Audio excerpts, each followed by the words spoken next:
গাঁজা খেলে যা হতে পারে। গাঁজা হলো এক ধরনের মাদক দ্রব্য যা বিভিন্ন উদ্দেশ্যে মানুষ ব্যবহার করে থাকে, তবে এটি শারীরিক ও মানসিক স্বাস্থ্যের উপর নেতিবাচক প্রভাব ফেলতে পারে। গাঁজা সেবনের বিভিন্ন প্রভাব আছে, যেমন মানসিক প্রভাব। গাঁজা খেলে মানুষ এক ধরনের উচ্চতা বা উত্তেজনা অনুভব করতে পারে। তারা হালকা বা অস্বাভাবিক আনন্দ, হাসি এবং চিন্তাধারায় পরিবর্তন অনুভব করতে পারে। স্মৃতিশক্তি ও মনোযোগের প্রভাব। গাঁজা মস্তিষ্কের কাজ করার প্রক্রিয়ায় প্রভাব ফেলে, যার ফলে স্মৃতিশক্তি দুর্বল হতে পারে এবং মনোযোগ দিতে সমস্যা হতে পারে।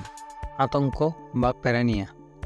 কিছু লোক গাঁজা সেবনের পর আতঙ্কগ্রস্ত বা প্যারানিয়া ভুগতে পারে, যা তাদের মানসিক স্বাস্থ্যের উপর নেতিবাচক প্রভাব ফেলতে পারে।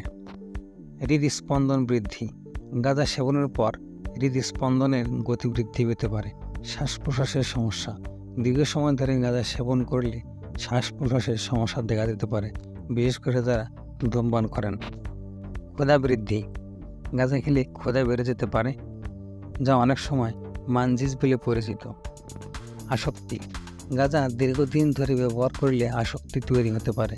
যদিও গাঁজার আসক্তি তুলনামূলকভাবে হেরোইন বা কোকেনের মতো শক্তিশালী না, তবে এটি মানসিকভাবে নির্ভরশীলতা তৈরি করতে পারে।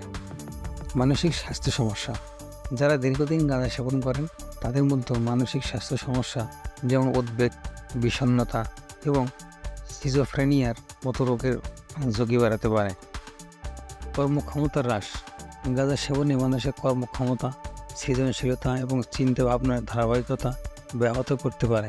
গাঁজা সেবন করার আইনি ও সামাজিক প্রভাব রয়েছে।